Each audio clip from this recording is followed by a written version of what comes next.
আজি এইটো ভিডিঅ'ত আলোচনা কৰিম মৌলৰ পৰ্যায়বৃত্ত শ্ৰেণী বিভাজন। এই চেপ্টাৰটো আমাৰ ফাৰ্ষ্ট ইউনিট টেষ্টত আহিব। তো তোমালোকৰ এই চেপ্টাৰটো যিমান কুৱেশ্যন আছে আমি দীঘল প্ৰশ্নৱলী আৰু অনুশীলনীত আৰু ভিতৰৰ পৰা বনোৱা 2 মাৰ্কৰ কুৱেশ্যনবোৰ আমি আলোচনা কৰিম। 2-3 মাৰ্কৰ কুৱেশ্যনবোৰ তো তোমালোকে এটা এটাকৈ চাই যোৱা। তাৰ ইয়াৰ পিছৰ ভিডিঅ'ত আমি MCQৰ বিষয়ে আলোচনা কৰিম। তো তোমালোকে চোৱা ফাৰ্ষ্ট কুৱেশ্যনটো কি হ'ব পাৰে। এইটো হৈছে 5 নম্বৰ চেপ্টাৰ তোমালোকে দেখিব পাইছা। তো ইয়াৰ ফাৰ্ষ্ট কুৱেশ্যনটো হৈছে তোমালোকে চাব পাৰা ডবাৰেইনাৰৰ ট্ৰায়ড। ডবাৰেইনাৰৰ ট্ৰায়ড কি? ইয়াৰ আনসাৰটো কি লিখিছে? ডবাৰেইনাৰে সজোৱা এক ৰাসায়নিক ধৰ্ম বিশিষ্ট 3টা মৌলৰ গোটক ডবাৰেইনাৰৰ ট্ৰায়ড বুলি কোৱা হয়। অৰ্থাৎ ডবাৰেইনাৰ এজন বৈজ্ঞানিক আছিলে। তেখেতে ফাৰ্ষ্ট সাইন্টিষ্ট। তেখেতে 1817 চনত জাৰ্মানৰ ৰাসায়নবিদ আছিলে। তো এইখিনিতে এইটো আছে তেখেতৰ বিষয়ে ইয়াৰ ডবাৰেইনাৰৰ ট্ৰায়ড। আৰু তেখেতে যে সজোৱা তালিখন তোমালোকে চাই ল'ব। তেখেতে এই তালিকাখন সজাইছিলে ডবাৰেইনাৰৰ ট্ৰায়ড। ইয়াতে চোৱা তিনিটা মৌলক স্থান দিয়া হৈছে একেটা শাৰী বা একেটা স্তম্ভত। তো এইখিনি কথাই কৈছে। তো এইটো বহুত সহজ চেপ্টাৰ হয়, প্ৰশ্ন উত্তৰবোৰো মনত ৰাখিবলগীয়া। আৰু ডবাৰেইনাৰৰ ট্ৰায়ডৰ সূত্ৰ লিখা। ডবাৰেইনাৰৰ ট্ৰায়ডৰ সূত্ৰটো কি আছিলে? যে ডবাৰেইনাৰে যে তিনিটা মৌলক একেটা শাৰী বা একেটা স্তম্ভ স্থান দিছিলে তাৰ সূত্ৰটো এইটো আছিলে যে ডবাৰেইনাৰৰ ট্ৰায়ডৰ সূত্ৰটো হ'ল ট্ৰায়ড এটাৰ মৌল 3টা সিহঁতৰ পাৰমাণৱিক ভৰৰ বৰ্ধিত ক্ৰমত সজালে মাজৰটোৰ পাৰমাণৱিক ভৰ আন 2টা মৌলৰ পাৰমাণৱিক ভৰৰ গড় মান প্ৰায় সমান। ইয়াৰ এটা উদাহৰণ তোমালোকে লগত লগাই দিব পাৰা। মই কিতাপত দেখাই দিওঁ যে কেনেকুৱা আছিলে লিথিয়াম, সোডিয়াম, পটেছিয়াম। এইটো এটা উদাহৰণ দিব পাৰা পাৰমাণৱিক ভৰৰ। তোমালোকে লাষ্টত যদি উদাহৰণ সহ লিখিব দিয়ে তো তোমালোকে এই কিতাপৰ পৰা লিখি ল'বা। উদাহৰণটো মই কিতাপত দেখাই দি আছোঁ যে উদাহৰণস্বৰূপে লিথিয়াম, সোডিয়াম, পটেছিয়াম এইখিনি লিখি দিবা তাৰ লগত। যে ইয়াতে লিথিয়াম, সোডিয়াম, পটেছিয়াম কিয় কৈছোঁ? এই 3টাক একেটা স্তম্ভত ৰাখিছিলে, ফাৰ্ষ্টৰ বৰ্গতে ৰাখিছিলে এইকেইটা লিথিয়াম, সোডিয়াম, পটেছিয়াম। ইহঁতৰ পাৰমাণৱিক ভৰ হৈছে এইটো চোৱা 6.9, 23 আৰু 39। অৰ্থাৎ লিথিয়ামৰ 6.9 আৰু সোডিয়ামৰ 23 আৰু পটেছিয়ামৰ 39। এইকেইটা যোগ কৰি গড় উলিয়ালে আমি মাজৰটো পোৱা যায় বুলি ক'ব পাৰোঁ। এইটো চোৱা এতিয়া যোগ কৰি তোমালোকক মই এটা দেখাই দিওঁ। যেনেকুৱাকৈ ফাৰ্ষ্টৰটো প্লাছ লাষ্টৰটো 39 যোগ কৰি গড় মানে 2টা যোগ কৰিছোঁ 2ৰে ডিভাইড কৰিব লাগিব। তেতিয়া 2টা যোগ কৰিলে কিমান হ'ব? 39 আৰু 6 হ'ব তোমাৰ 45.9 ডিভাইডেড বাই 2। তো 45.9টোক আমি প্ৰায় 46 বুলি লিখিব পাৰোঁ কাৰণ 0.9 আৰু 1 হ'লেতো 46 হৈ যাব। তো মই লিখি লৈছোঁ। তেতিয়া এইটো ডিভাইড কৰিলে কিমান হ'ব? 23। তো 23 মাজতো হৈছে অলপ কম হ'ব, মানে প্ৰায় বুলি কোৱা হৈছে, প্ৰায় সমান বুলি কোৱা হৈছে। তো নিশ্চয় বুজি পাইছা। এনেকুৱাকৈ এইটো উদাহৰণটো দি দিবা। বহুত ইম্পৰ্টেণ্ট কুৱেশ্যন হয় আৰু এইবিলাক কুৱেশ্যন ফাইনেলত অহা কুৱেশ্যন প্ৰায় আহিছে। তো তোমালোকে ভালকৈ চাবা। পিছত কৈছে মেণ্ডেলৰ পৰ্যায়বৃত্ত সূত্ৰটো লিখাতে। মেণ্ডেলৰ সূত্ৰটো কি আছিলে? মেণ্ডেলৰ সূত্ৰটো হৈছে মেণ্ডেলৰ পৰ্যায়বৃত্ত সূত্ৰটো হ'ল মৌলসমূহৰ ভৌতিক আৰু ৰাসায়নিক ধৰ্মবোৰ সিহঁতৰ পাৰমাণৱিক ভৰৰ পৰ্যায়ক্ৰমে সলনি হয়। ভৌতিক আৰু ৰাসায়নিক ধৰ্ম কি? পাৰমাণৱিক ভৰৰ পৰ্যায়ক্ৰমে সলনি হয়। যাৰ ভৰ যিমান সেইটো অনুপাতে সলনি হয়। নিশ্চয় বুজি পাইছা। ইয়াৰ আগৰ প্ৰশ্নটো চাব পাৰা। ইয়াৰ আগৰ প্ৰশ্নটো কৈছে তো আধুনিক পৰ্যায়বৃত্তৰ সূত্ৰটো লিখা। এতিয়া আমি আধুনিক পৰ্যায়বৃত্ত তালিকাখন নিশ্চয় দেখা পাবা এই চেপ্টাৰটোত তোমালোকে লাষ্টৰ পিনে যে আধুনিক পৰ্যায়বৃত্ত তালিকাত 18টা বৰ্গ আছে আৰু 7টা পৰ্যায় আছে। এই পৰ্যায়বৃত্ত তালিকাখন কেনেকৈ চলি আছে বা কোনটো সূত্ৰত, এইটো তোমাৰ ফাইনেলত 20ত আহিছিলে। তো এইটো হৈছে তোমাৰ আধুনিক পৰ্যায়বৃত্ত সূত্ৰটো হ'ল মৌলসমূহৰ ভৌতিক আৰু ৰাসায়নিক ধৰ্ম সিহঁতৰ পাৰমাণৱিক সংখ্যাৰ পৰ্যায়ক্ৰমে সলনি হয়। যে যাৰ সংখ্যা যিমান সেইটো ক্ৰমে সলনি হয় ভৌতিক আৰু ৰাসায়নিক ধৰ্ম। তো যেনেকুৱাকৈ মেগনেছিয়াম 12 নম্বৰ আছে, ইয়াৰ পিছত এলুমিনিয়াম 13 নম্বৰ আছে। এনেকুৱাকৈ সিহঁতৰ ভৌতিক আৰু ৰাসায়নিক ধৰ্মসমূহ সেইটো পৰ্যায়ত সলনি হৈ থাকে। তো এইটো নিশ্চয় বুজি পাইছা। ইয়াৰ আগৰ প্ৰশ্নটো তোমালোকে চোৱা। ইয়াত কৈছে আমাৰ আগৰ প্ৰশ্নটো কৈছে আধুনিক পৰ্যায়বৃত্ত তালিকাৰ বৰ্গ আৰু পৰ্যায় বুলিলে কি বুজা? আধুনিক পৰ্যায়বৃত্ত তালিকাত কেইটা বৰ্গ আৰু কেইটা পৰ্যায় আছে? কিমান মানে বহুত ইম্পৰ্টেণ্ট প্ৰশ্ন। এনেকুৱা প্ৰশ্নবোৰ বনাই আহে। এইবিলাক প্ৰশ্ন বনোৱা হয়। তো এই গোটেইকেইটা প্ৰশ্ন বনোৱা হয়। কেইটামান ডাইৰেক্ট কিতাপতো আছে। তো বৰ্গ মানে কি? আধুনিক পৰ্যায়বৃত্ত তালিকাত থকা থিয় স্তম্ভবোৰক বৰ্গ বুলি কোৱা হয়। এনেকুৱা 18টা বৰ্গ আছে, মনত ৰাখিবা। তোমালোকে চাই ল'বা। মই ইয়াতে দেখাই কেনে দীঘল নবনা ভিডিঅ'টো তোমালোকে কিতাপখন চাবা 5 নম্বৰ চেপ্টাৰটো। আৰু পৰ্যায় মানে পথালি শাৰীবোৰক পৰ্যায় বুলি কোৱা হয়। তো আধুনিক পৰ্যায়বৃত্ত তালিকাত থকা অনুভূমিক শাৰীবোৰক পৰ্যায় বোলে। অনুভূমিক শাৰীবোৰক কি বুলি কোৱা হয়? পৰ্যায় বুলি কোৱা হয়। মানে পথালিকে থকাবোৰক পৰ্যায় বুলি কোৱা হয়। আৰু তলত ইয়াতে কৈ দিছে যে আধুনিক পৰ্যায়বৃত্ত তালিকাত 18টা বৰ্গ আৰু 7টা পৰ্যায় আছে। 18টা থিয়কে স্তম্ভ আছে আৰু 7টা পৰ্যায় আছে। মই তোমালোকক এবাৰ দেখাই দিওঁ। দেখাই দিলে কথাবোৰ মনত থাকিব তোমালোকৰ বেছি।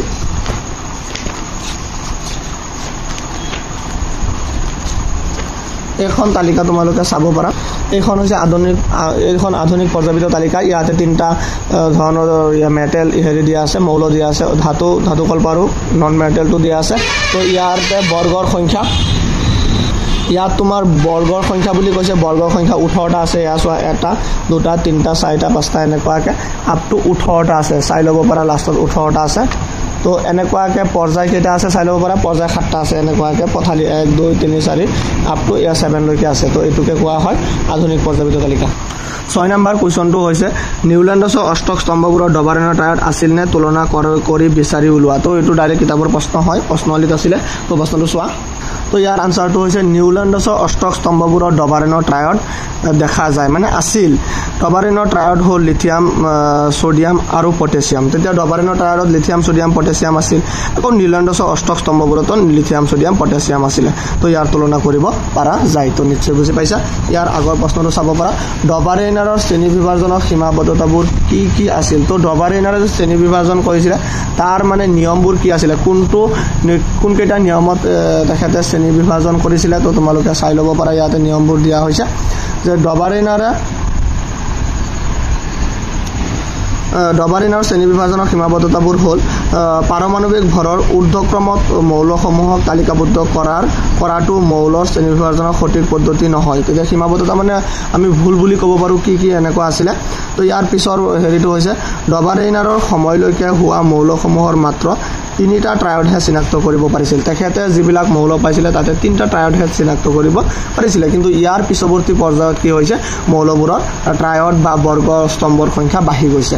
তাৰপিছত তোমালোকে গমেই পাবা, কিতাপখনত চাৰ্ট চাবা, পিছতে সাইণ্টিষ্টজন আহিলে। তো ইয়াৰ আগৰ কুৱেশ্যনটো তোমালোকৰ ফাইনেলত অহা কুৱেশ্যন, নিউল্যান্ডছৰ অষ্টক সূত্ৰৰ সীমাবদ্ধতাবোৰ। এইটো বহুত ইম্পৰ্টেণ্ট হয়। নিউল্যান্ডছৰ অষ্টক সূত্ৰৰ সীমাবদ্ধতাবোৰ প্ৰায় আহিয়ে থাকে। তো নিউল্যান্ডছৰ অষ্টক সূত্ৰৰ 3টা সীমাবদ্ধতা আছিলে। এইটো প্ৰশ্নৰ উত্তৰ কিতাপতো ডাইৰেক্ট দিয়া আছে, তোমালোকে চাব পাৰিবা। তো নিউল্যান্ডছৰ কি কৈছে, নিউল্যান্ডছৰ অষ্টক সূত্ৰৰ সীমাবদ্ধতাবোৰ হ'ল 1 নম্বৰত নিউল্যান্ডছৰ অষ্টক সূত্ৰটো কেৱল পাতল ভৰৰ মৌল পৰ্যন্ত প্ৰযোজ্য আছিল। ইয়াতে এটা কথা মিষ্টেক হৈ আছে, মই শুদ্ধ কৰি দিওঁ। ইয়াতে মই সংখ্যাটো লিখি দিছোঁ যে নিউল্যান্ডছৰ অষ্টক সূত্ৰটো কেৱল কেলছিয়াম মৌল পৰ্যন্ত প্ৰযোজ্য আছিল। ইয়াতে CA লিখিলে হ'ব, অসমীয়াত কেলছিয়াম লিখিলে হ'ব, মনত ৰাখিবা। আৰু কৈছে কেলছিয়ামৰ পাছৰ অষ্টম মৌলটো একেটা ধৰ্ম প্ৰথমটোৰ সৈতে একেধৰণে নাছিল। তো এইটো আছিলে ফাৰ্ষ্ট নিয়ম। তাৰপিছত নিয়মটো হৈছে নিউল্যান্ডছে প্ৰকৃতিত কেৱল 56টা মৌল থকা বুলি জানিছিল আৰু ভৱিষ্যতে আৰু অধিক মৌল আৱিষ্কাৰ নহ'ব বুলি ধৰি লৈছিল। কিন্তু পৰৱৰ্তী কালত বহুত নতুন মৌল আৱিষ্কাৰ হোৱাত এইবোৰৰ ধৰ্মবোৰ অষ্টক সূত্ৰৰ লগত খাপ খোৱা নাছিল। তো এইটো এটা ইম্পৰ্টেণ্ট যে আমাক কৈছে নিউল্যান্ডছে যেতিয়া প্ৰকৃতিত তেখেতৰ সময়ত তেখেতে যেতিয়া মানে সাইণ্টিষ্ট হৈ থকা অৱস্থাত তেখেতে 56টা মৌলৰ বিষয়ে জানিছিল আৰু তেখেতে কৈছিলে ভৱিষ্যতে অধিক মৌল আৱিষ্কাৰ নহ'ব। কিন্তু আমি জানো আজিলৈকে আমি 118টা মৌলৰ বিষয়ে জানো। তো এইকেইটা নতুনকৈ আৱিষ্কাৰ হোৱা মৌল, তেতিয়া এইটো তেখেতৰ এটা ভুল ধাৰণা আছিল। আৰু সেইটো সময়ত কেলছিয়াম পৰ্যন্ত মৌল মানে তেখেতৰ অষ্টক সূত্ৰটো কেলছিয়াম ধাতু পৰ্যন্ত প্ৰযোজ্য আছিল। আজিও আমি 20টা মৌল পঢ়োঁ, হাইড্ৰজেনৰ পৰা কেলছিয়ামলৈকে অষ্টক সূত্ৰটোৰ মতে পঢ়োঁ। তো ইয়াৰ আগৰ লাষ্ট নিয়মটো হৈছে নিউল্যান্ডছে কি কৰিছে, নিউল্যান্ডছে তেওঁৰ তালিকাত একেটা স্থানত 2টাকৈ মৌলক স্থান দিয়াৰ উপৰিও ধৰ্ম মিল নথকা মৌলকো একেটা স্তম্ভত অন্তৰ্ভুক্ত কৰিছিল। তো এইটো এটা নিয়ম যে নিউল্যান্ডছে কি কৰিছে, তোমালোকে চাৰ্টখন চাই ল'বা কিতাপৰ। মই পেজ নাম্বাৰ কৈ দিওঁ। পেজ নাম্বাৰ 81ত চাৰ্টখন হৈছে নিউল্যান্ডছৰ অষ্টক স্তম্ভবোৰৰ এখন চাৰ্ট। তো একেটা স্থানতে 2টাকৈ মৌলক স্থান দিছিলে, তোমালোকে চাই ল'বা। এইটো আছিলে নিউল্যান্ডছৰ অষ্টক সূত্ৰৰ সীমাবদ্ধতা। তো এইটোত বহুত ভালকৈ প্ৰশ্ন উত্তৰবোৰ লিখি দিয়া হৈছে, তোমালোকে ভালকৈ এইকেইটা উঠাই ল'বা আৰু ভালকৈ পঢ়িবা। এনেকুৱাকৈ লিখিলে তোমালোকে ফুল মাৰ্ক পাবা। তো ইয়াৰ পিছৰ কুৱেশ্যনটো তোমালোকে চাব পাৰা। এইটো ফাইনেলত আহিছে 2017ত। তো এইকেইটা কুৱেশ্যন একেবাৰে সহজ হয়, বুজি লোৱা কুৱেশ্যন হয়। যে নাম লিখা বহিৰতম কক্ষত এটাকৈ ইলেক্ট্ৰন থকা 3টা মৌলৰ নাম। তেতিয়া বহিৰতম কক্ষত এটাকৈ ইলেক্ট্ৰন থকা 3টা মৌলৰ নাম হৈছে তোমালোকৰ লিথিয়াম, সোডিয়াম, পটেছিয়াম। কাৰণ লিথিয়াম এইটো Li, sodium Na potassium K অৰ্থাৎ লিথিয়ামৰ যোজ্যতা পাৰমাণৱিক সংখ্যা আছে 3 হলে 2 1 আৰু সোডিয়ামৰ আছিল 11 হলে 2 8 1 আৰু পটাছিয়ামৰ আছিল তোমাৰ 19 2 8 8 1 তেতিয়া ইহঁতৰ বহিখুল মানে এইটো বাহিৰৰ কক্ষত এটাকে ইলেক্ট্ৰন আছে নিশ্চয় দেখা পাইছা একেবাৰে সহজ হয় ইয়াৰ পিছত বি নাম্বাৰটো এটা বুজি লোৱা তোমালোকে যিকোনো ধৰণে কোৱেশ্চনটো বনাই দিব পাৰা বি নাম্বাৰটো হৈছে বহিৰতম কক্ষত দুটাকৈ ইলেক্ট্ৰন থকা দুটা মৌল বহিৰতম কক্ষত দুটাকে ইলেক্ট্ৰন থকা দুটা মৌলৰ নাম বুলি ক'বলগীয়া হলে বেৰিলিয়াম 4 নম্বৰ আছিল 2 2 এটো বহিৰতম কক্ষত 2 আছে আৰু এটা মৌল বুলি ক'লে মেগনেছিয়াম Mg তো ইয়াৰ 12 নম্বৰ আছিল 2 8 2 তেতিয়া দুটাকে মৌল আছে দুটাকে ইলেক্ট্ৰন আছে বহিৰতম কক্ষত ইয়াৰ পিছতো চোৱা পৰিপূৰ্ণ বহিৰতম কক্ষ থকা তিনিটা মৌলৰ নাম পৰিপূৰ্ণ বহিৰতম কক্ষ থকা তিনিটা মৌল বুলি ক'লে তেতিয়া তোমালোকৰ হিলিয়াম আহিব হিলিয়াম 2 নম্বৰ আছিল E2 অৰ্থাৎ ইয়াৰ যোজ্যতা 0 হ'ব তাৰ পিছত নিয়ন আহিব 10e নিয়ন আহিলে 10 আছিল 28 এটো পৰিপূৰ্ণ হৈ আছে তাৰ পিছত এটা আছে আৰ্গন Ar তো আৰ্গনৰ 18 নম্বৰ 288 হ'ব তো নিশ্চয় বুজি পাইছা এইকিটা 288 হ'ব তো মই বুজাবলৈ লিখিছো তো এটা হৈ গল ইয়াৰ আগত চোৱা প্ৰশ্ন উত্তৰবোৰ ইয়াতে লিখি দিয়া হৈছে বহিৰতম কক্ষত এটাকৈ ইলেক্ট্ৰন থকা মৌল হল লিথিয়াম সোডিয়াম পটাছিয়াম মই তাত বুজাই দিছো ইয়াতে আনসাৰ লিখি দিয়া হৈছে তোমালোকে লিখি লবা ইয়াৰ আগত চোৱা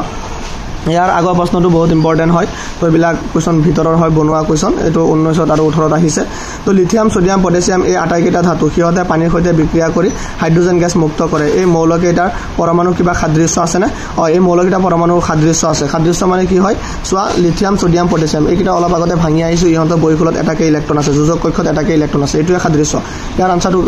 আনসাৰবিলাক তোমালোকে প্ৰশ্ন পৰাই দিব পাৰা চোৱা কিমান সহজ লিথিয়াম সোডিয়াম পটাছিয়াম এই মৌলকেইটা পানীৰ সৈতে বিক্ৰিয়া কৰি হাইড্ৰোজেন গেছ উৎপন্ন কৰে ই ধাতৱীয় মৌলৰ পৰমাণুৰ যোজক কক্ষত এটাকৈ ইলেক্ট্ৰন আছে এইখিনিয়ে তো ইয়াতে মুক্ত কৰে বুলি হাইড্ৰোজেন গেছ কৈ দিছিলে তো এটো হৈ গল ইয়াৰ আগৰ প্ৰশ্নটো চাব পাৰা যে হিলিয়াম এটা নিষ্ক্ৰিয় গেছ আৰু নিয়নো প্ৰায় এটা নিষ্ক্ৰিয় গেছ ইহঁতৰ পৰমাণুৰ মাজত কিবা মিল থকা দেখা যায় না ইহঁতৰ পৰমাণুৰ মাজত মিল আছে চোৱা হিলিয়াম আৰু নিয়নৰ মাজত সাদৃশ্য এয়ে যে দুয়োটা মৌলৰ পৰমাণুৰ বহিৰতম কক্ষ পৰিপূৰ্ণ হৈ থাকে ইহঁতৰ পৰমাণুৰ বহিৰতম কক্ষ কি হৈ থাকে পৰিপূৰ্ণ হৈ থাকে ইয়াৰ আগৰ কোৱেশ্চনটো হৈছে আধুনিক পৰ্যায়বিত তালিকাত থকা প্ৰথম 10টা মৌলৰ ভিতৰত কোন কেইটা ধাতু তো তুমি অনুমান কৰিব পাৰা প্ৰথম 10টা মৌলৰ ভিতৰত কোন কেইটা ধাতু তেতিয়া ধাতু হৈছে লিথিয়াম আৰু বেৰিলিয়াম 3 নম্বৰটো আৰু 4 নম্বৰটো ধাতু আৰু বাকিকেইটা ধাতু নহয় তো ইয়াতে প্ৰশ্ন এনেকৈ লিখি দিয়া হৈছে পৰ্যায়বিত তালিকাত থকা প্ৰথম 10টা মৌল hydrogen helium lithium beryllium boron carbon nitrogen oxygen fluorine neon এইকেইটাক প্ৰথম 10টা ইহঁতৰ ভিতৰত লিথিয়াম আৰু বেৰিলিয়ামটো ধাতু কাৰণ ইহঁতৰ তোমালোকে জানা এইকেইটা ধাতু বুলি তাতে আধুনিক পৰ্যায়বিত তালিকাত কালাৰ কৰি দিয়া হৈছে আৰু এটা বস্তু চাব পাৰা যায় ইহঁতৰ বহিখুলত এটা আৰু দুটাকে ইলেক্ট্ৰন আছে আৰু এটা আৰু দুটাকে ইলেক্ট্ৰন থকা বহিৰতম কক্ষত মৌলবোৰ সদায় ধাতুৱে হয় তো ইয়াৰ আগৰ প্ৰশ্নটো চাব পাৰা আগৰ প্ৰশ্নটো হৈছে 12 নম্বৰ প্ৰশ্নটো তো এই প্ৰশ্নটো হৈছে পৰ্যায়বিত তালিকাত বাওঁফালৰ পৰা সোঁফাললৈ যাওঁতে ঘটা পৰিৱৰ্তন প্ৰকৃতিৰ ওপৰত আগবঢ়োৱা তলৰ উক্তিসমূহ কোনবোৰ শুদ্ধ নহয় তো এইটো ফাইনেলত আহা প্ৰশ্ন কোনবোৰ শুদ্ধ নহয় অৰ্থাৎ ইয়াৰ পৰা কোনটো শুদ্ধ নহয় এইটো আমি চাব লাগে তো ইয়াত কৈছে মৌলবোৰ কম ধাতৱধৰ্মী হৈ পৰে এইটো শুদ্ধ কাৰণ আমি আধুনিক পৰ্যায়বিত তালিকাখন অলপ আগতে তোমালোকক দেখাইছো বা তোমালোকে কিতাপখন মেলি ল'ব পাৰা পৰ্যায়বিত তালিকাখন ওলাব পাৰা এইটো বাওঁফালৰ পৰা সোঁফাললৈ লাহে লাহে অধাতুৰ গুণটো বাঢ়ি যায় মানে ফাৰ্ষ্টত ধাতু থাকে পিছত ধাতুকল্প থাকে পিছত নন মেটেলবোৰ থাকে তো ইয়াৰ পিছত ক'ব পাৰা যোজক ইলেক্ট্ৰনৰ সংখ্যা বাঢ়ে যোজক ইলেক্ট্ৰনৰ সংখ্যা বাঢ়ে আমি জানো যে যোজক ইলেক্ট্ৰনৰ সংখ্যা বাঢ়ে মানে একৰ পৰা ষ্টাৰ্ট হ'লে ফাৰ্ষ্টত ধৰি লোৱা sodium 11 number magnesium 12 number aluminium 13 number এনেকুৱাকৈ গৈ আছে তোমালোকে চাই ল'বা এসে পৰমাণুবোৰ সিহঁতৰ যোজক ইলেক্ট্ৰন অধিক সহজে হেৰুৱায় নহয় এটোৱে তোমাৰ ভুল হৈ আছে পৰমাণুবোৰ সিহঁতৰ ইলেক্ট্ৰন অধিক সহজে হেৰাব নোৱাৰে মানে সংখ্যা যেতিয়া বাঢ়িব বহিৰতম কক্ষত ইলেক্ট্ৰনৰ সংখ্যা বাঢ়িব বহিৰতম কক্ষত ইলেক্ট্ৰনৰ সংখ্যা বাঢ়িলে ই সহজে হেৰুৱাব নোৱাৰিব নিশ্চয় বুজি পাইছা ইয়াৰ আগৰ প্ৰশ্নটো চোৱা ইয়াৰ আগৰ কোৱেশ্চনটো হৈছে মৌল এটো প্ৰশ্নৰ উত্তৰটো দিয়া আছে সি নম্বৰটো মৌল X HCl2 সংকেত ক্লোৰাইড গঠন কৰে ই উচ্চ গলনাঙ্কযুক্ত এটা গোটা পদাৰ্থ মৌল X তলৰ কোনটোৰ সৈতে একেটা বৰ্গ থকা সম্ভাৱনা সবাতোকৈ বেছি তেতিয়া কোনটো বৰ্গ থকা সম্ভাৱনা সবাতোকৈ বেছি যেহেতু উচ্চ গলনাঙ্ক গোটা পদাৰ্থ তোমাৰ হেৰি কৰে উৎপন্ন কৰে বা গঠন কৰে তেতিয়া ইয়াৰ পৰা কি বুজা যায় তো এটো নিশ্চয় মেটাল হ'ব তো মেটাল হলে ইয়াতে ধাতু হ'ব ধাতু হলে ইয়াতে তিনটা ধাতু আছে তো এতিয়া কোনটোৰ লগত মিলে বুলি ক'বলগীয়া হলে HCl2 এতিয়া আমি সংকেতলৈ যাব লাগিব X ৰ যোজ্যতা 2 হ'ব লাগিব তেতিয়াহে Cl ৰ 2 বহিব অৰ্থাৎ Cl ৰ 1 আছে তো ইয়াতে সোডিয়াম বহালে সোডিয়ামৰ যোজ্যতা 1 আছিল তো একে কাটা যাব নহব তেতিয়া মেগনেছিয়াম বহালে মেগনেছিয়ামৰ যোজ্যতা 2 এটোৱে হ'ব সো Cl2 হ'ব পাৰিব MgCl2 হ'ব কাৰণ মেগনেছিয়ামৰ যোজ্যতা 2 আছিল 2 Cl ত গৈ বহিব আৰু Cl 1 আছিল তো এটো MgCl2 হ'ব ইয়াত আনসাৰটো আছে ইয়াৰ আগৰ প্ৰশ্নবোৰ তোমালোকে চাব পাৰা যে ইয়াত আমাক সুধিছে কোনটো মৌলৰ আছে ইলেক্ট্ৰন পৰিপূৰ্ণ দুটা কক্ষ তেতিয়া এটো নিয়ন হ'ব নিয়নৰ 10 আছিল 28 হ'ব 8 হলে ইলেক্ট্ৰন পৰিপূৰ্ণ হ'ল আৰু কক্ষ দুটা এটো এটা দুটা হ'ল ইয়াৰ আগৰটো চাব পাৰা 282 ইলেক্ট্ৰনীয় বিন্যাস 282 ইলেক্ট্ৰনীয় বিন্যাস কাৰ হ'ব মেগনেছিয়ামৰ হ'ব 12 তাৰ পিছৰ কোৱেশ্চনটো হৈছে তোমালোকৰ যোজক কক্ষ 4টা ইলেক্ট্ৰনৰ সৈতে মুঠ 3টা কক্ষ তেতিয়া যোজক কক্ষ 4টা ইলেক্ট্ৰন হ'ব লগিয়া হলে 3টা কক্ষ কিমান সহজ তুমি কক্ষ 3টা লিখিবলৈ হলে ফাৰ্ষ্ট কক্ষ 2 পিছৰ কক্ষ 8 দুটা কক্ষ গল আৰু লাষ্ট কক্ষ 3 তেতিয়া 13 হলে এলুমিনিয়াম হ'ব Al তো ইয়াৰ আগৰ প্ৰশ্নটো চাব পাৰা যোজক কক্ষ 3টা ইলেক্ট্ৰনৰ সৈতে এটো গল ইয়াৰ আগৰ প্ৰশ্নটো হৈছে তোমাৰ যোজক কক্ষ 3টা সৰি ইয়াতে যোজক কক্ষ 4টা ইলেক্ট্ৰনৰ সৈতে মুঠ 3টা কক্ষ বুলি কৈছিল তো 4টা ইলেক্ট্ৰন হলে 4 হলে এটো সিলিকন হৈ যাব Si সিলিকন হ'ব তো ইয়াৰ আগত কৈছে যোজক কক্ষ 3টা ইলেক্ট্ৰনৰ সৈতে মুঠ দুটা কক্ষ 3টা ইলেক্ট্ৰনৰ সৈতে দুটা কক্ষ হলে 2 তোমাৰ 3 অৰ্থাৎ বৰণ হ'ব বি হ'ব বৰণ হ'ব তো নিশ্চয় বুজি পাইছা ইয়াৰ আগৰ প্ৰশ্নটো আমাক কৈছে দ্বিতীয় কক্ষত প্ৰথম কক্ষৰ দুগুণ ইলেক্ট্ৰন দ্বিতীয় কক্ষত প্ৰথম কক্ষৰ দুগুণ ইলেক্ট্ৰন হ'ব লগিয়া হলে কি হ'ব তেতিয়া সব প্ৰথম কক্ষটো 2 থাকে তাৰ পিছতে আৰু ইয়াৰ দুগুণ হলে 4 হ'ব অৰ্থাৎ সি হ'ব কাৰ্বন হ'ব ইয়াৰ আনসাৰবোৰ ইয়াৰ তলত দিয়া আছে তো তোমালোকে চাই লবা এতিয়া এইটো প্ৰশ্ন চোৱা 15 নম্বৰটো পৰ্যায়বৃত্ত তালিকাত বৰণৰ সৈতে একেটা স্তম্ভ থকা মৌলবোৰৰ কি সাধাৰণ ধৰ্ম আছে তো পৰ্যায়বৃত্ত তালিকাত বৰণৰ সৈতে একেটা স্তম্ভ থকা মৌলবোৰৰ যোজক কক্ষত 3টাকে যোজক কক্ষত ইলেক্ট্ৰনৰ সংখ্যা 3 অৰ্থাৎ এই আটাইবোৰৰ যোজ্যতা 3 অৰ্থাৎ বৰণৰ সৈতে যিবিলাক পৰ্যায়বৃত্ত তালিকাত একেটা স্তম্ভত মৌলবোৰ থাকিব তোমালোকে চাই ল'ব পাৰিবা বৰণৰ সৈতে এলুমিনিয়াম থাকিব এনেকুৱাকে যাৰ 3 ইলেক্ট্ৰন আছে বহিৰতম কক্ষত বা যোজ্যতা 3 হেকিটাই থাকিব তাৰ পিছত নাম্বাৰ বি নাম্বাৰ কোৱেশ্চনটো হৈছে পৰ্যায়বৃত্ত তালিকাত ফ্লোৰিনৰ সৈতে একেটা স্তম্ভ থকা মৌলবোৰৰ কি সাধাৰণ ধৰ্ম আছে তো পৰ্যায়বৃত্ত তালিকাত ফ্লোৰিনৰ সৈতে একেটা স্তম্ভ থকা মৌলবোৰৰ যোজক কক্ষত 7টাকে ইলেক্ট্ৰন আছে ফ্লোৰিন 9 নম্বৰ আছিল 27 তো এনেকুৱাকে ক্লোৰিন হ'ব 17টো হ'ব তো অৰ্থাৎ এই আটাইবোৰ মৌলৰ যোজ্যতা 1 এই বৰ্গৰ আটাইবোৰ মৌলৰ হেলোজেন বোলা হয় তো এটা হেলোজেন হয় তো ইয়াৰ আগতে আমি চাব পাৰো আগৰ 16 নম্বৰ প্ৰশ্নটো আমাক কৈছে যে এটা পৰমাণুৰ ইলেক্ট্ৰনীয় বিন্যাস হল 287 তো এই মৌলটোৰ পাৰমাণবিক সংখ্যা কিমান তো এটা মৌলৰ পৰমাণু সংখ্যা 287 হলে অৰ্থাৎ পাৰমাণবিক সংখ্যা 17 হ'ব 17 হ'ব এটো সহজ প্ৰশ্ন কাৰণ 287 এ 17 হল আৰু এটো মৌলটো ক্লোৰিন হ'ব তেতিয়া বি নাম্বাৰটো হৈছে তলৰ মৌলবোৰৰ কোনটোৰ সৈতে সেই ৰাসায়নিক সাদৃশ্য থাকিব তো ইয়াতে কোনটোৰ সৈতে ৰাসায়নিক সাদৃশ্য থাকিব তোমালোকে চাব পাৰা 287 এটো 287 ইহতক ভাঙিলে কাৰ 27 হ'ব বা 287 হ'ব তো ফ্লোৰিনৰ হ'ব নি ফ্লোৰিনটো ভাঙিলে কি হ'ব 27 অৰ্থাৎ 287 ৰ লগত সাদৃশ্য থাকিব তো ইয়াতে মৌলকেইটা ইলেক্ট্ৰনিক বিন্যাস ভাঙি দেখুৱা হৈছে তো ইয়াৰ কাৰ লগত মিলিছে ফ্লোৰিনৰ সৈতে মিলিছে তো এইখিনি আছিল ইমান ডাঙৰকে দীঘলকে নিলিখিলেও হ'ব ডাইৰেক্ট ফ্লোৰিনৰ সৈতে লিখিলেও হৈ যাব তো মাৰ্কস আনসাৰবোৰ লিখিবা পৰীক্ষাত কিমান মাৰ্কৰ আহে তেতিয়া ইয়াৰ পিছৰ কোৱেশ্চন এইটো কোৱেশ্চন ইম্পৰ্টেন্ট হয় পৰীক্ষাত আহে যে পৰ্যায়বৃত্ত তালিকাত 3টা মৌল এ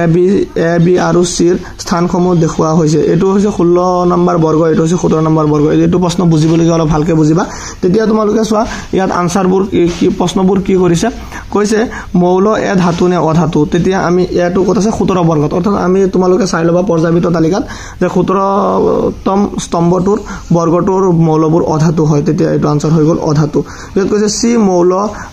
এ মৌলতকৈ বেছি সক্ৰিয় নে কম সক্ৰিয় তো সি মৌলটো এ মৌলতকৈ কম সক্ৰিয় কিয় ই যিমানে তললৈ যাব সিমানে পাৰমাণবিক সংখ্যা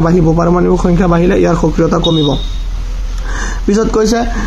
সি মৌলটোৰ আকাৰ বিতকে সৰু নে ডাঙৰ সি মৌলটোৰ আকাৰ বিতকে সৰু হ'ব কাৰণ আমি জানো যে বৰ্গ পৰ্যায়টাৰ বাফলৰ পৰা খুফাললৈ পাৰমাণবিক ব্যাসাৰ্ধ কমি যায় তেতিয়া এটো কম হ'ব ইয়াৰ আগৰ প্ৰশ্নটো হৈছে ডি নম্বৰ প্ৰশ্নটো হৈছে মৌল এ কেনে ধৰণৰ আয়ন কেটায়ন নে এনায়ন মৌল এ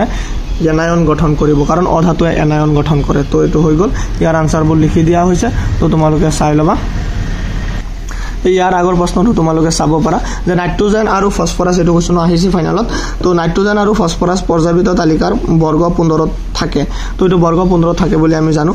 এই মৌলৰ দুটা ইলেক্ট্ৰনীয় বিন্যাস লিখিব লাগে ইহতৰ কোনটো বেছি বিদ্যুৎ ঋণাত্মক হ'ব আৰু কিয় তেতিয়া আমাক ইয়াতে কৈছে যে নাইট্ৰজেনৰ পাৰমাণবিক সংখ্যা 7 নৰ ইলেক্ট্ৰনীয় বিন্যাস 25 ফসফৰাছৰ পাৰমাণৱিক সংখ্যা 15 তেতিয়া ইয়াৰ ইলেক্ট্ৰনৰ বিন্যাস 285 তেতিয়া ইহঁতৰ মাজৰ সাদৃশ্যটো বা মিলটো কি চাও নাইট্ৰোজেন আৰু নাইট্ৰোজেনৰ পৰমাণু আকাৰ ফসফৰাছৰ পৰমাণুৰ আকাৰতকৈ সৰু কাৰণ ফসফৰাছৰ যেতিয়া ইলেক্ট্ৰনীয় সংখ্যা অৰ্থাৎ পাৰমাণৱিক সংখ্যা বেছি ইয়াৰ আকাৰটো ডাঙৰ হ'বই এটো কথা তেতিয়া গতিকে ইলেক্ট্ৰন গ্ৰহণ কৰাৰ ক্ষমতা ফসফৰাছতকৈ নাইট্ৰোজেনৰ অধিক অৰ্থাৎ নাইট্ৰোজেনৰ আকাৰটো সৰু তে নাইট্ৰোজেনে গ্ৰহণ কৰাৰ ক্ষমতাটো অধিক কাৰণ বৰ্গ এটাৰ ইলেক্ট্ৰন গ্ৰহণ কৰাৰ প্ৰৱণতাৰ ওপৰত তাৰ তললৈ হ্ৰাস পায় তো এটোৱে আমাৰ হ'ব আনসাৰ তো ইয়াৰ আগৰ প্ৰশ্নটো তোমালোকে চাব পাৰা ইয়াৰ আগৰ প্ৰশ্নটো 19 নম্বৰটো কৈছে গিলিয়ামৰ উপৰিও আন কোন কেইটা মৌলৰ বাবে মৌলকেইটা আৱিষ্কাৰ হোৱাৰ পূৰ্বে মেন্ডেলে তেওঁৰ তালিকাত ঠাই ৰাখি থৈ গৈছিল তেতিয়া গিলিয়ামৰ উপৰিও সেই সময়ত আৱিষ্কাৰ নোহোৱা মৌল দুটা স্কেন্ডিয়াম আৰু জাৰ্মেনিয়াম এইকেইটা তোমালোকে জানাই এইকেইটা মেন্ডেলে তোমালোকক স্থান ৰাখি ভৱিষ্যতবাণী কৰি থৈ গৈছিল তে ইয়াৰ পিছতে আমি ক'ব পাৰো যে পৰ্যায়বিত তালিকাৰ এটা অংশ হ'ল তেতিয়া এইটো আমাক কৈছে এটা পৰ্যায়বিত তালিকা তোমালোকক ইয়াতে এটা অংশ দি দিয়া হৈছে ইয়াতে কিছুমান প্ৰশ্ন কৰিব আমাক তো এইটো বুজিবলগীয়া প্ৰশ্ন হয় যে বৰ্গ আৰু পৰ্যায় তো বৰ্গ ইয়াতে আমাক কৈছে কেই নম্বৰ 1 নম্বৰ 2 নম্বৰ আৰু তোমাৰ এইটো হৈছে তোমাৰ কেই নম্বৰ 16 নম্বৰ বৰ্গ 17 নম্বৰ বৰ্গ 18 নম্বৰ বৰ্গ এই বৰ্গকেইটা আমাক ইয়াতে প্ৰশ্ন কৰিছে কিন্তু 18 নম্বৰ বৰ্গত একো মৌল দিয়া নাই এইকেইটাত মৌল দিছে যিয়ে নিদিয়ক এইকেইটা এটা চিহ্ন দিছে তো কৈছে ওপৰৰ তালিকাৰ ওপৰত ভিত্তি কৰি তলৰ প্ৰশ্নবোৰৰ উত্তৰ লিখা তেতিয়া আমাক এ নম্বৰটো ইয়াতে কৈছিলে মৌলটো আনসাৰবোৰ দি দিয়া হৈছে তো তোমালোকে লিখি লবা মৌলটো কোনটো মৌল কেটায়ন গঠন কৰে ইয়াৰ কোনটো মৌলয়ে কেটায়ন গঠন কৰিব তো বি মৌলটোৱে কেটায়ন গঠন কৰিব কাৰণ 2 নম্বৰ বৰ্গৰ মৌলবোৰ ধাতু হয় আৰু ধাতুবোৰে কেটায়ন গঠন কৰে তো এটো বি হ'ব তাৰ পিছতে প্ৰশ্ন খুদিছে কোনটো মৌলৰ পাৰমাণৱিক আকাৰ আটাইতকৈ কম তেতিয়া সি মৌলটোৰ পাৰমাণৱিক আকাৰ আটাইতকৈ কম ইয়াতে হ'ব সি মৌলটোৰ পাৰমাণৱিক আটাইতকৈ কম কাৰণটো ইয়াতে লিখি দিছে তোমালোকে এবাৰ চাই লোৱা যে সি মৌলটোৰ পাৰমাণৱিক আকাৰ আটাইতকৈ কম কাৰণ পৰ্যায় এটাৰ বাওফালৰ পৰা সোঁফাললৈ পাৰমাণৱিক আকাৰ হ্ৰাস পায় আনহাতে বৰ্গ এটাৰ ওপৰৰ পৰা তললৈ পাৰমাণৱিক আকাৰ বৃদ্ধি পায় তেতিয়া আমি এইটোৰ পৰা আমি ক'ব পাৰো যে সি মৌলটোৰ আকাৰটো আটাইতকৈ কম হ'ব তো এইটো হৈ গ'ল ইয়াৰ এটা অৰ প্ৰশ্ন দিছে তোমালোকে চাব পাৰা আৰু এবাৰ দেখাই দিও এইটো প্ৰশ্নটো উঠাই লবা ভালকে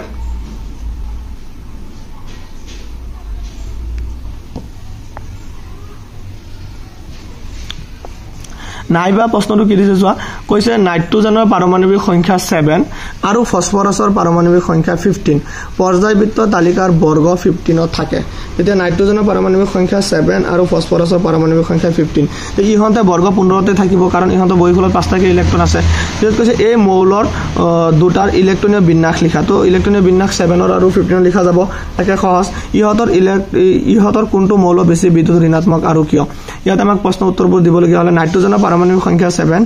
ইয়াৰ ইলেক্ট্ৰনীয় বিন্যাস হ'ল 25 ফসফৰাছৰ পাৰমাণৱিক সংখ্যা 15 ইয়াৰ ইলেক্ট্ৰনীয় বিন্যাস হ'ল 285 তেতিয়া ইয়াত আমি আনসাৰ এইটো ইলেক্ট্ৰনীয় বিন্যাস লিখা হৈছে তাৰপিছত কৈছে নাইট্ৰোজেনৰ পৰমাণুৰ আকাৰ ফসফৰাছৰ পৰমাণুৰ আকাৰতকৈ সৰু গতিকে ইলেক্ট্ৰন গ্ৰহণ কৰাৰ প্ৰৱণতা ফসফৰাছতকৈ নাইট্ৰোজেনৰ অধিক ইলেক্ট্ৰন গ্ৰহণৰ প্ৰৱণতাৰ ওপৰত তাৰ ওপৰৰ পৰা তললৈ হ্ৰাস পায় তো এইটো আমাৰ হৈ গ'ল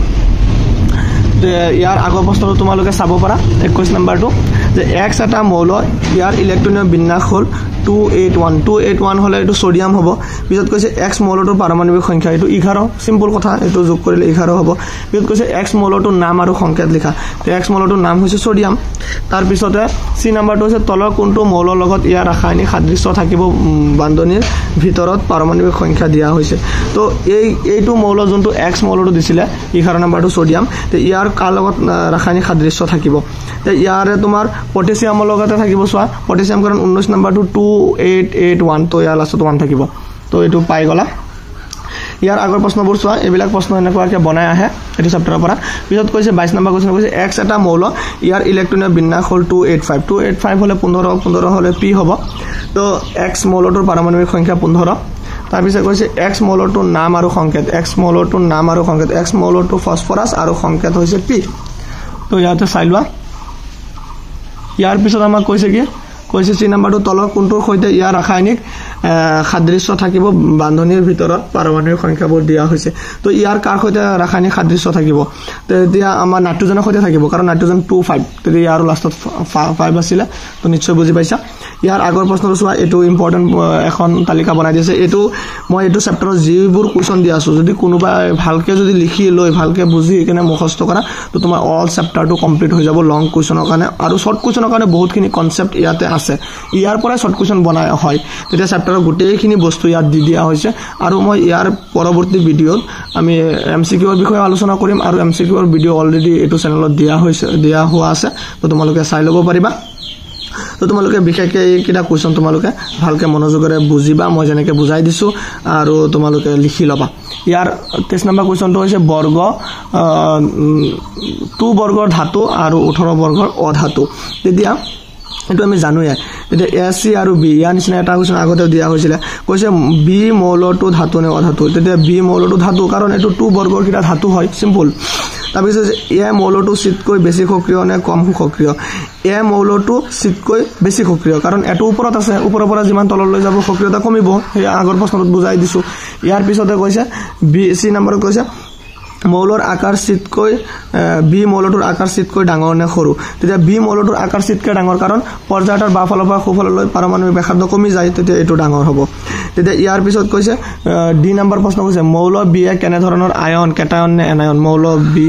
কেটায়ন কাৰণ মৌল বি টু মেটেল হয় ধাতুৱে সদায় কেটায়ন গঠন কৰে অলপ আগতে তোমালোকক কৈছো কোৱেশ্চনটো হৈছে মেন্ডেলিভৰ পৰ্যায়বিত তালিকাখন ব্যৱহাৰ কৰি তলত দিয়া মৌলকেইটা অক্সাইড সংকেত নিৰ্ণয় তো ইয়াৰ অক্সাইড সংকেতটো আমি বৰ্ণনা কৰিব পাৰিম ইয়াত আছে পটাছিয়াম আৰু এলুমিনিয়াম এনেকুৱা প্ৰশ্নবোৰ আহে তো এটো এসএসএলসি 18 ত আহিছে তো পটাছিয়াম বুলি ক'লে পটাছিয়ামৰ লগত O দিব লাগিব তেতিয়া পটাছিয়াম অক্সাইড K2O ইয়াতে দিয়া আছে কাৰণ অক্সিজেনৰ যুজতা 2 ইয়াত বহিব আৰু K1 ইয়াত বহিব এলুমিনিয়াম অক্সাইড বুলি ক'লে এলুমিনিয়ামৰ 3 আছিল অক্সিজেনক দিব লাগিব অক্সিজেনৰ 2 আছিল এটো দিব লাগিব ইমান সহজ প্ৰশ্ন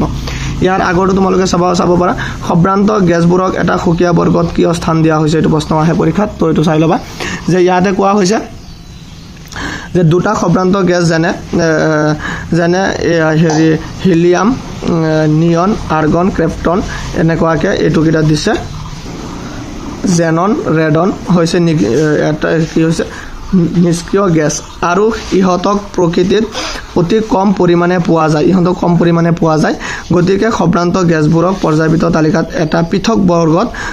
সজ্জিত কৰা হৈছে যাতে বেলেগ মৌলৰ সজ্জাৰ ত্ৰুটি নহয় ইহতক এনেকৈ এক্সট্ৰাকে ৰখা হৈছে কাৰণ ইহতৰ ইলেক্ট্ৰন পৰিপূৰ্ণ ইহতক অতি কম পৰিমাণে পোৱা যায় প্ৰকৃতিত এটো কাৰণে ইয়াত ইহতক বেলেগকে সেপাৰেটলি ৰাখা হৈছে তো ইয়াৰ আগৰ কোৱেশ্চনটো 27 নম্বৰটো চাব পাৰা 27 নম্বৰটো আমাৰ কৈছে দুটা মৌল এ আৰু বি ৰ পাৰমাণৱিক সংখ্যা যথাক্ৰমে 12 আৰু 17 তো 12 হলে ম্যাগনেসিয়াম 17 হলে ক্লোৰিন কৈছে এ আৰু বি ৰ ইলেক্ট্ৰনীয় বিন্যাস লিখা তো এ আৰু বি ৰ ইলেক্ট্ৰনীয় বিন্যাস আৰামছে ইয়াতে লিখি দিয়া হৈছে তোমালোকে চাই লবা 282 আৰু 287 কাৰণ এটো 12 হলে তো তোমাৰ 282 এ হ'ব আৰু 17 হলে 287 হ'ব তোমালোকে ভাঙিব পাৰা নিশ্চয় তো বুজি লবা প্ৰশ্নবোৰ এ আৰু বি ৰ মাজত কোন প্ৰকাৰৰ বান্ধনী গঠন হ'ব এ আৰু বি ৰ মাজত আয়নীয় বান্ধনী গঠন হ'ব তো ইয়াতে চোৱা এটো ইয়াতে লিখা আছে এ আৰু বি ৰ মাজত আয়নীয় বান্ধনী গঠন হ'ব এ আৰু বি ৰ মাজত গঠন হোৱা যৌগৰ সংকেত হ'ল AB2 ইয়াত এতিয়া কৈছে এ আৰু বি ৰ মাজত গঠন হোৱা যৌগৰ সংকেত এটো 3 নম্বৰ হ'ব লাগিছিল যৌগৰ সংকেতটো হ'ব সংকেতটো আমি কেনেকৈ লিখিম এ আৰু বি ৰ মাজত যৌগৰ সংকেতটো হ'ব ইয়াতে AB2 কাৰণ AB মৌল দুটা চিনাক্ত কৰা নাই হেতু কাৰণে AB2 কিন্তু আমি যদি তোমালোকক বুজাই দিব যাও কেনেকুৱা হ'ব এ মানে হৈছে তোমাৰ ম্যাগনেসিয়াম আৰু বি মানে হৈছে তোমাৰ ক্লোৰিন তেতিয়া ইয়াতে এনেকুৱা হ'ব MgCl টো অলপ আগতে মই দেখাইছো সেইকাৰণে AB2 হৈছে ইয়াৰ আগৰটো চাব পাৰা 28 নম্বৰটো কৈছে কোনটো মৌলৰ দুয়োটা কক্ষ ইলেক্ট্ৰন পৰিপূৰ্ণ তো এটো তোমালোকে জানাই যে দুয়োটা কক্ষ যদি ইলেক্ট্ৰন পৰিপূৰ্ণ হ'বলগীয়া হয় এটো নিয়ন হ'ব কাৰণ নিয়ন 10 নম্বৰ 2A2 পৰিপূৰ্ণ A2 পৰিপূৰ্ণ তো এটো হৈ গ'ল এটো নিয়ন হ'ব তো ইয়াৰ আগৰ প্ৰশ্নটো চাব পাৰা তো 29 নম্বৰ কোৱেশ্চনটো হৈছে কোনটো মৌল ইলেক্ট্ৰনীয় বিন্যাস 283 তো 283 হলে কি হ'ব তোমালোকে গমে পাইছা Al হ'ব মৌলবিদৰ ইলেক্ট্ৰনীয় বিন্যাস 283 এটো Al হ'ব ইয়াৰ আগতে 29 নম্বৰটো চোৱা ম্যাগনেসিয়ামৰ দৰে ৰাসায়নিক বিক্ৰিয়া দেখুৱা বুলি ভাবা দুটা মৌলৰ নাম লিখা তোমাৰ বাছনি ভিত্তি কি তো ম্যাগনেসিয়ামৰ দৰে ৰাসায়নিক বিক্ৰিয়া দেখুৱা দুটা মৌল আমি যদি ক'ব যাও তেতিয়া ম্যাগনেসিয়ামৰ 12 আছিল 282 তেতিয়া এটো 282 হ'ব 282 এনেকুৱাকৈ দুটা মৌল ভাবিব গ'লে বেৰিলিয়াম ক'ব পাৰিম বেৰিলিয়াম মানে পাৰমাণৱিক সংখ্যা 4 তো বেৰিলিয়াম কোৱাৰ পিছত আমি আৰু কেলছিয়াম ক'ব পাৰিম তো বেৰিলিয়ামৰ 4 হ'লে ইয়াতে 22 হ'ব ইয়াৰ নিচিনা হ'ব আৰু কেলছিয়ামৰ 20 হ'লে তোমাৰ 282 হ'ব তো এইখিনি পঢ়ি ল'বা এইটো আছিল ইয়াৰ আনসাৰ এটা কেলছিয়াম আৰু বেৰিলিয়াম হ'ব ইয়াৰ পিছত 31 নম্বৰ মৌলটো চাব পাৰা 31 নম্বৰ প্ৰশ্নটো কি কোৱা হৈছে কৈছে আধুনিক পৰ্যায়বিদ তালিকাত কেলছিয়ামৰ পাৰমাণৱিক সংখ্যা 20 আৰু 12 19 38 পাৰমাণৱিক সংখ্যা বিশিষ্ট মৌলৰ দ্বাৰা পৰিবেষ্টিত হৈ আছে আটাইকেইটাৰ কাৰ ভৌতিক আৰু ৰাসায়নিক ধৰ্ম কেলছিয়ামৰ সৈতে মিলে তো কেলছিয়ামৰ 20 আছে কাৰণে 2882 হ'ব তেতিয়া মেগনেছিয়ামৰ মিলিব 12 মিলিব 282 আকৌ 38 ৰ মিলিব তো তোমালোকে চাব পাৰা ইয়াতে ভাঙি দিয়া হৈছে তো ইয়াতে ইলেক্ট্ৰনীয় বণ্টন মেগনেছিয়ামৰ কেনেকৈ হ'ব যোজ্যতা আমাৰ 2 হ'ব এনেকৈ 19 নম্বৰটো যোজ্যতা 1 হ'ব এতে 21 নম্বৰটো 3 হ'ব আকৌ 38 নম্বৰটো আমাৰ 2882 তো ইয়াতো 2 হ'ব তেতিয়া কাৰ মিলিছে তোমালোকে দেখাই পাইছা ইয়াতে লিখি দিয়া হৈছে ভালকে যে ওপৰৰ মৌলকেইটা ইলেক্ট্ৰনীয় বিন্যাসৰ পৰা দেখা গ'ল মেগনেছিয়াম 12 আৰু 38 পাৰমাণৱিক সংখ্যাযুক্ত মৌল দুটাৰ যোজক কক্ষত দুটাকে ইলেক্ট্ৰন থাকে যেটো কেলছিয়ামৰ পৰমাণুৰ লগত মিলে গতিকে উক্ত মৌল দুটাৰ ভৌতিক আৰু ৰাসায়নিক ধৰ্ম কেলছিয়ামৰ সৈতে মিলিব তো এইটোৱে সহজ একদম প্ৰশ্ন উত্তৰ ইয়াৰ লাষ্টৰ এইটোৱে লাষ্ট প্ৰশ্ন উত্তৰ তো মই যিকেইটা প্ৰশ্ন উত্তৰ এইটো চেপ্টাৰত দিছোঁ তো মই ভাবোঁ এইকেইটা আলোচনা কৰিলে তোমালোকে ভালকৈ যদি বুজি লোৱা আৰু লিখি লোৱা আৰু নালাগে বেলেগ একো এইটো চেপ্টাৰৰ পৰা লং কুৱেশ্যনৰ কাৰণে তো মেণ্ডেলিভৰ পৰ্যায়বিদ তালিকাত আৰু আধুনিক পৰ্যায়বিদ তালিকাত মৌলবোৰৰ শ্ৰেণীবিভাজন তুলনা কৰা তো মেণ্ডেলিভৰ পৰ্যায়বিদ তালিকাত মৌলবোৰ কেনেকৈ সজাইছিল কি কৰিছিলে আৰু এইটো আধুনিক পৰ্যায়বিদ তালিকাত কেনেকৈ সজাইছে কি কৰিছে এইখিনি আনসাৰ চাই লোৱা মেণ্ডেলিভৰ পৰ্যায়বিদ তালিকাত আৰু আধুনিক পৰ্যায়বিদ তালিকাত 5টা পাৰ্থক্য দিয়া হৈছে তো মেণ্ডেলিভৰ পৰ্যায়বিদ তালিকাত হৈছে মেণ্ডেলিভৰ মৌলবোৰৰ পৰ্যায়বিদ তালিকাত আণৱিক ভৰত ঊৰ্ধ্বক্ৰমত সজ্জিত হৈ আছিল আণৱিক ভৰৰ ঊৰ্ধ্বক্ৰমত সজ্জিত হৈ আছিল মেণ্ডেলিভৰ পৰ্যায়বিদ তালিকাত আৰু কৈছে সমস্থানিকবোৰৰ অৱস্থান ঠাৱৰ কৰিব নোৱাৰি তেতিয়া সমস্থানিকবোৰ তাত চিনাক্ত কৰিব নোৱাৰি বুলি কৈছে পিছত 3 নম্বৰ কৈছে ধাতু আৰু অধাতুবোৰ একেটা বৰ্গত ৰখা হৈছে ধাতু অধাতুৰ কোনো চিনাক্তকৰণ নাছিলে তাতে কৈছে বৰ্গ 8টাৰ বাহিৰে সকলোবোৰ বৰ্গক দুটা উপবৰ্গত ভাগ কৰা হৈছিল যি এ আৰু বি তাৰ নম্বৰ 5 নম্বৰটো কৈছে পৰ্যায়বিদ তালিকাত অৱস্থানৰ পৰা ইলেক্ট্ৰনীয় বিন্যাস সঠিকভাৱে নিৰ্ণয় কৰে তো এইকেইটা আছিল 5টা তাৰ পিছতে তোমাৰ আধুনিক পৰ্যায়বিদ তালিকাত এই 5টা নিয়ম দিছে পৰমাণু মৌলবোৰৰ পৰমাণু ক্ৰমাঙ্কৰ ঊৰ্ধ্বক্ৰমত সজ্জিত হৈ থাকে যিহেতু সমস্থানিকবোৰৰ পৰমাণু ক্ৰমাঙ্ক একে গতিকে সিহঁতক বেলেগ অৱস্থানৰ প্ৰশ্নই নুঠে তো এইটো এটা সঠিক ৰূপ আছিল পিছত কৈছে সেইবাবে বেলেগ অৱস্থানত ৰখা হৈছে সেইবোৰ বেলেগ অৱস্থানত ৰখা হৈছে প্ৰত্যেক বৰ্গৰ বাবে একেটা স্তম্ভ গতিকে ইয়াক ভাগ কৰাৰ প্ৰয়োজন নাই পিছত 5 নম্বৰটো ইলেক্ট্ৰনীয় বিন্যাস কোনো এটা মৌলৰ অৱস্থিতি নিৰ্ণয় কৰিব নোৱাৰে তো এইকেইটা আছিল আকৌ এবাৰ দেখাই দি আছো আধুনিক পৰ্যায়বিদ তালিকাৰ এই 5টা আৰু মেণ্ডেলিভৰ পৰ্যায়বিদ তালিকাৰ এই 5টা আছিল তো এইটো ভিডিঅ'ত এইখিনি আছিল ভিডিঅ'টো যদি ভাল লাগে কমেণ্ট কৰিবা শ্বেয়াৰ কৰিবা আৰু তোমালোকৰ বন্ধুবৰ্গক শ্বেয়াৰ কৰি দিবা সিহঁতে চাই কেনে যাতে উপকৃত হয় থেংক ইউ